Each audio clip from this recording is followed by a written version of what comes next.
ક્યારેક એવું બને છે કે જીવનની સૌથી મોટી સફર કોઈ મોટા પ્લાનથી નહીં, પણ એક નાનકડા, મામૂલી શોખથી શરૂ થાય છે. આ વાત પણ એવા જ એક યુવાનની છે જેણે પોતાની મંજિલ શોધવા માટે કોઈ લાંબી પહોળી ગણતરીઓ નહોતી કરી. બસ એના દિલમાં ફરવાનો એક અતૂટ શોખ હતો. અને બસ આ એક જ વાક્યમાં આખી વાતનો સાર આવી જાય છે. આ કોઈ કરિયર બનાવવાની રેસ નહોતી, પણ દુનિયા જોવાની, નવા અનુભવો લેવાની એક જબરદસ્ત તરસ હતી. અને આ જ પ્રેરણા એમના દરેક નિર્ણય પાછળ હતી. તો વાત છે 1975ની. એ સમયની જ્યારે માથે કોઈ ખાસ જવાબદારીનો બોજ નહોતો અને આંખોમાં બસ આખી દુનિયા પરી લેવાના સપના હતા. હવે આવા સમયે કોઈ મોટા ગાઈડની નહીં, પણ બસ એક સામાન્ય દિવાલ પર લટકતા કેલેન્ડરની જરૂર હતી, જેણે આખી દિશા જ બદલી નાખે. બસ આ જ એક ક્ષણ હતી. હાજી, અબ્દુલ લતીફ તૈયબ એન્ડ કંપનીનું એ કેલેન્ડર એ ખાલી તારીખો નહોતું બતાવતું. ના, એ તો એક નવા જ સાહસનું સરનામું બતાવી રહ્યું હતું. તરત જ સરનામું નોંધી લીધું અને મગજમાં એક યોજનાએ આકાર લેવાનું શરૂ કરી દીધું. હવે જુઓ, થયું એવું કે માત્ર એક કેલેન્ડર પરના સરનામાને આધારે એમણે અને એમના મિત્ર મોહમ્મદ ઇશાક ગાંચીએ એક એવા શહેરમાં નોકરી માટે અરજી કરી દીધી જે એમણે જિંદગીમાં ક્યારે જોયું જ નહોતું. આ કોઈ સમજી વિચારીને લીધેલું પગલું નહોતું, આ તો સીધો એક જુગાર જ હતો. તો પરિણામ શું આવ્યું? વાસ્તવિકતા એકદમ સામે આવીને ઊભી રહી ગઈ. ભણતરની ઉણપ આડે આવી. મિત્ર મેટ્રિક પાસ હતા એટલે એમની તો પસંદગી થઈ ગઈ, પણ આપણા કથાનાયક નોન મેટ્રિક હોવાને કારણે પહેલી જ કોશિશમાં રિજેક્ટ થઈ ગયા. પણ હાર માની લે એવાએ નહોતા.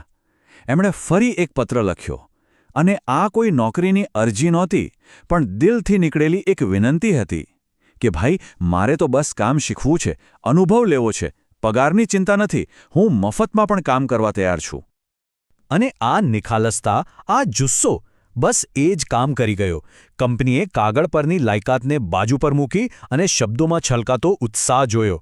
અને પરિણામ? સીધા બેંગ્લોરની 2 ટિકિટના પૈસા મની ઓર્ડરથી ઘરે પહોંચી ગયા. અને બસ આમ સફરની શરૂઆત થઈ. મનમાં હજારો આશાઓ અને ખૂબ જ ઉત્સાહ સાથે એક લાંબી મુસાફરી કરીને છેવટે બંને મિત્રો બેંગ્લોર શહેરમાં પહોંચ્યા. પણ જેવું વિચાર્યું હતું એવું કંઈ જ નહોતું. બેંગ્લોર શહેર તો બહુ ગમ્યું, પણ કામમાં મન જ ન લાગ્યું. માત્ર 20 દિવસમાં જ પેલો બધો ઉત્સાહ જાણે ઓગળી ગયો અને બંનેને સમજાઈ ગયું કે ના, આ પોતાની જગ્યા નથી. જુઓ, આ આખું ચેપ્ટર કેટલી જલ્દી પૂરું થઈ ગયું. 1 મહિનાથી પણ ઓછા સમયમાં જે ઉત્સાહથી ગયા હતા એ જ નિરાશા સાથે પાછા ફર્યા, અને ઘરે પહોંચ્યા પછી મોટા ભાઈનો ઠપકો સાંભળવાનો મળ્યો એ તો અલગ. તો એક અધૂરું સપનું તૂટ્યા પછી શું? જીવન ક્યાં લઈ જાય? વતન પાછા ફરીને એક નવી જ, સાવ સામાન્ય પણ એકદમ સ્થિર જિંદગીની શરૂઆત થઈ. લગભગ 1 વર્ષ સુધી આ જ રૂટીન ચાલ્યું. દિવસભરની સખત મજૂરી કરવાની, અને એનો થાક ઉતારવાનો એક જ રસ્તો હતો જૂનાગઢ જઈને ફિલ્મો જોઈ. ક્યારેક તો એટલું ગાંડપણ કે દિવસમાં 2-3 ફિલ્મો જોઈને રાતની 2 વાગ્યાની છેલ્લી ટ્રેન પકડીને પાછા ફરવાનું, જેથી સવારે 8 વાગે કામે હાજર થઈ શકાય. પણ પછી એક ટર્નિંગ પોઈન્ટ આવ્યો. એ જ મિત્ર જે બેંગ્લોર સાથે હતા તે નવું કામ શીખવા માટે જેતપુર ગયા. એમને જોઈને એક નવી જ પ્રેરણા મળી. થયું કે જે ભણતર અધૂરું રહી ગયું છે એને પૂરું કરવું જ પડશે. અને બસ 28 વર્ષની ઉંમરે મહેનત કરીને એસએસસીની પરીક્ષા પાસ કરી લીધી. હવે ભણતરની એક લાયકાત હાથમાં હતી. તો 1 જાન્યુઆરી 1978ના રોજ એ પણ મિત્રની પાછળ જેતપુર પહોંચી ગયા, સ્ક્રીન ડિઝાઇનિંગનો હુન્નર શીખવા. પણ આ વખતે પણ શરૂઆત કંઈ આસાન નહોતી.